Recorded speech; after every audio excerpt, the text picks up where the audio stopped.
Welcome to the President's Diary, where we take a look at His Excellency Dr. Mohamed Irfaan Ali's week of activities. His Excellency started his week by delivering a virtual address at the signing of the Memorandum of Understanding on a Forest Partnership between the European Union and the Cooperative Republic of Guyana on the margins of COP27 being held in Sharm el-Sheikh, Egypt.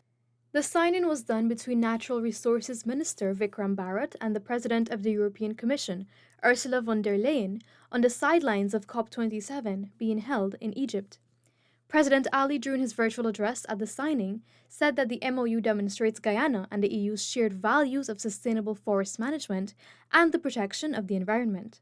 It furthers the process of promoting the trade in legally produced timbers and timber products.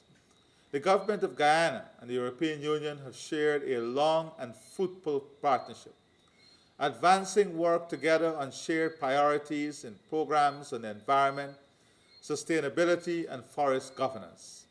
The EU has been in the forefront of supporting our development efforts, including in areas of climate change, climate resilience, food security, biodiversity protection, and forest management. The grant will support activities for Indigenous peoples and local communities, small-scale producers, promote sustainable trade in forest and agriculture commodities, and building capacity. Youth and women are expected to play an important role in the planning and implementation of activities related to the partnership. President Ali, along with many other Guyanese, offered congratulations to Shivnarine Chanderpaul on his induction into the International Cricket Council's Hall of Fame. The President noted the cricketer's commitment and dedication to Guyanese and West Indian cricket, which he described as unquestionable. His Excellency accepted the letters of credence from non-resident Ambassador Extraordinary and Plenipotentiary of Romania to Guyana, Her Excellency Monica Mihaela Sterbu. The head of state told the newly accredited diplomat that Guyana and Romania share common values, including respect for the rule of law and the upholding of democracy. He also gave Ambassador Sterbu a brief overview of his government's development agenda. The head of state said that Japan has been a part of Guyana's development for a very long time in a number of areas, including through support for the private sector and the grant aid support system. President Ali on Thursday announced that the American-owned energy company Linseka, in a joint venture with CH4 Guyana, has been selected to forge ahead with negotiations to build a 300-megawatt combined cycle power plant and natural gas liquids (NGL) plant at Wales, West Coast Demerara. The government of Guyana, via Cabinet today, issued its no objection to the ranking of CH4 Linseka as the number one ranked group to build a 300-megawatt combined cycle power plant and natural gas liquids plant at Wales, West Coast Demerara. Under an engineering procurement construction contract, Cabinet's no objection will now allow negotiations to proceed to conclude an EPC contract. Power China was ranked number 2 and may be engaged if negotiations fail to conclude a contract with Linseka by end of November. The contract negotiation will commence and is expected to be executed before the end of November. President Ali said that based on the evaluations, the expected date of delivery of the 300-megawatt power plant is by December 2024. On Friday, His Excellency Dr. Mohamed Irfaan Ali delivered the keynote address at the opening ceremony of the Georgetown Chamber of Commerce and Industries GCCI Business Development Forum 2022 at the Pegasus Corporate Center, Georgetown, where he highlighted that Guyana will be a leader in every single sector by 2030 and beyond. The President called for a cultural shift from family-owned businesses to consortiums. This, Dr. Ali said, forms part of the One Guyana vision, which seeks to mobilize in capital collectively. Dr. Ali said that more than 350 Guyanese firms have been issued with local content certificates to facilitate their participation in the oil and gas sector. Loans to the agricultural sector in the last 2 years increased by 38% to $18 billion as I speak to you now. All because of policy direction, policy shift. In the last 2 years, we have more than 420 new small contractors working in this government, working in this country, getting projects every day.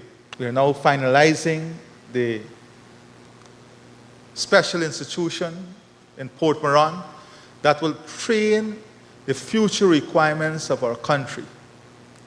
Human resource requirement, not only in oil and gas, We are building the Hospitality Institute, fabrication, welding, specialized services, the entire array of services that is required.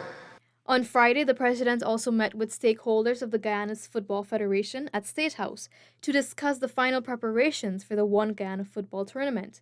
The visiting delegation also used the opportunity to showcase the tournament's trophy, while Managing Director of Brass Aluminum and Cast Iron Foundry Limited, BACIF, Peter Pompey, provided background on its unique feature. The design, he said, incorporates significant attributes of President Ali's characteristics. Minister of Culture, Youth and Sport Charles Ramson Jr. and Minister within the Office of the Prime Minister Kwame McCoy were also present at the event. President Ali spearheaded the third national cleanup exercise in the capital city, Georgetown, on Saturday morning.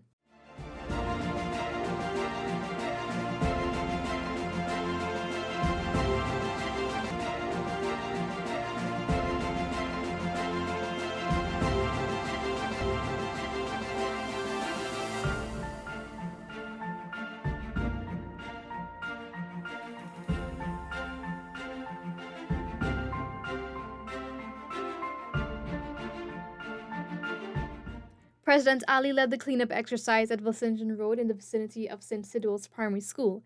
He said that following the cleanup exercise, heavy focus will be placed on enforcement to ensure that the country remains clean. From the last cleanup to now, I must say, you know, the last time we were here, we had truckloads of garbage. So I would say that there has been not a marked improvement, but improvement in the right direction. Now we just have a lot of overgrown fences and weed. Not the level of dumping and garbage that we had the last time. Although we still have dumping going on, as you see, in areas that were cleared the last time. So definitely after this segment of the National Cleanup Campaign, we'll have to now focus heavily, and that is what the committee is looking at now, on enforcement.